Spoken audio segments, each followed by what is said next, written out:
Hello guys, if your hotel collection scent diffuser suddenly starts beeping and you are unsure why the sound keeps happening, it can feel frustrating, especially when fragrance output changes unexpectedly. Sometimes the hotel collection scent diffuser beeps once and continues working, while other times the beeping repeats and leaves people wondering if something needs attention. A situation like this can happen because of low oil levels, loose bottle placement, connection interruptions, or temporary system glitches that are easy to overlook. Before assuming something major completely stopped working, there are a few simple things worth checking because many hotel collections scent diffuser beeping problems can improve after quick adjustments.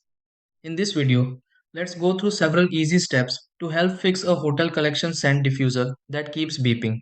Try these. Step 1. Check the hotel collection scent diffuser and confirm fragrance oil levels are not running low. Step 2. Inspect the power connection linked with the hotel collection scent diffuser if beeping continues unexpectedly. Step 3. Reposition the oil bottle inside the hotel collection scent diffuser and confirm it fits securely. Step 4. Check tubing connected to the hotel collection scent diffuser if scent output suddenly changes. Step 5. Restart the hotel collection scent diffuser briefly and allow the system to refresh normally.